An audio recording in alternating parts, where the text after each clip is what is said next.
After Halo 5, Master Chief is rescued and resuscitated from the depths of space, and has a job to do. Halo is notorious for cliffhangers, but the payoff for this one and how Chief recovers from unrelenting odds and forges ahead sets the stage for Infinite's forward momentum. This is a Halo fan's Halo game. Forget that it has perceived trappings of a modern open world setup, as it doesn't detract from the core message in the slightest, which is, of course, to wreck stuff and blow it up if possible. Far from a reboot, Halo Infinite continues the story of past games, but it does feel like a soft reset. Cortana, Zeta Halo, the game's world/setting, the Banished, all of these things are thrown around and explained as you play. Chief comes back online and meets a lonely pilot and immediately learns that he needs to take on more aliens to avoid some bad outcome. It's how things go. It's what he does. Not then! Not again! We need to run! No, we need to fight. Sometimes it's rather cartoony in nature how much you'll need to blow things up, which is a compliment. This is an arena action shooter at heart, and you're destroying everything to a fantastic soundtrack as a one-man army. This is all Chief all the time, which is going to delight a lot of people who are tired of side stories of other Spartans. We're back to basics. I should say up front that the open world doesn't suck.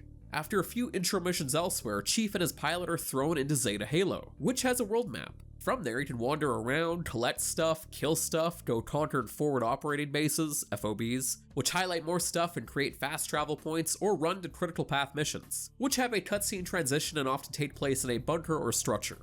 Okay, so there's a lot to unpack here. My first inkling was to think of FOBs like radio towers, but they're nothing alike. So in your typical Ubisoft game, or pretty much any pin-filled open-world busy-work game now, you head to radio towers like it's a part-time job, then piss off and never visit them again, as their purpose is just to be scaled and forgotten. But FOBs actually are bases, offering up chances to spawn vehicles, weapons of choice, and take troops along for the ride, the power of which is measured by your Valor rating, which is like a side XP hustle. During all the FOB capturing and usage of all of the above, I never once felt like there were rote tasks to be completed. They felt like an organic part of the game, completely lacking in the cynicism of modern open-world game design.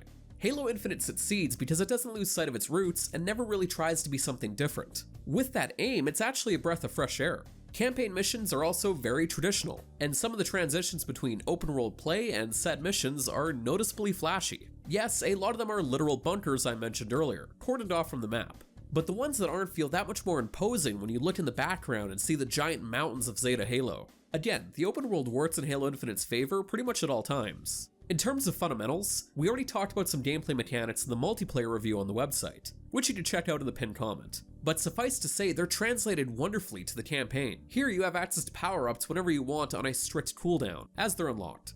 Smartly, Master Chief can use an unlimited grappling hook right at the start, again on a cooldown which to be upgraded, eventually gaining access to a quick dodge, a projectile radar, and a deployable shield. While the control system to swap between them is cumbersome at first and requires several D-pad presses, you eventually get used to it, and the potential for style videos is all the better for it. Swapping between a grappling hook, clambering up a ledge, punching a grunt in the face, then quick dodging a barrage of energy grenades is satisfying.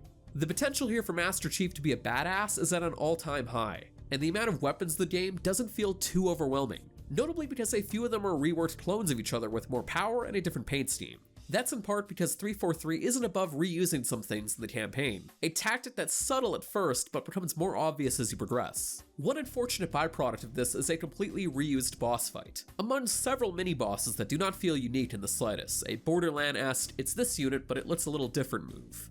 This also extends to some of the aforementioned bunker zones and core missions, which are sometimes a little too similar with their layouts. When these moments happened, I let out an audible groan, but during the course of the campaign and all of my open world mucking about, it wasn't a constant. There's plenty of variety there, just be warned that not all of the campaign is gold. Of course, the elephant in the room is worth mentioning, no co-op at launch is a crying shame. It feels outright wrong to not play a Halo game with split-screen co-op day one. And I have to lament the lack of it, as this would be a really kick-ass co-op campaign. The way FOBs work with the loadout system and vehicle drops would provide an endless amount of fun with friends. The moment 343 launches the co-op update, I'm getting friends together. In the meantime, exploring the open world is fun, even solo. The unlocks are innocuous enough, in the sense that you can complete the game on normal without having to worry too much about XP or even basic upgrades, so long as you can handle a battle rifle, figuratively speaking. There's also cosmetics that feed into multiplayer unlocks, set ability upgrade cores, and a few things to find. There's also side quests, several of which are like miniature dungeons where you blow more stuff up.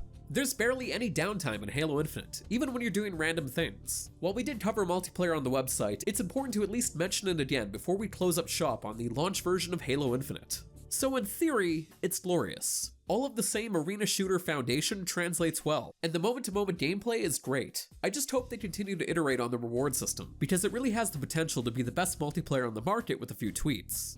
Bit by bit we're getting there, slowly.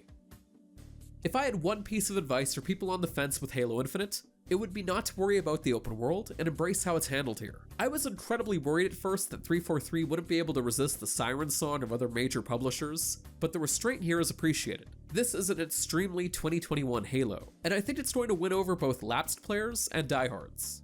But for more written reviews, news, original features, and more, be sure to head on over to Destructoid.com. And as always, thank you for watching.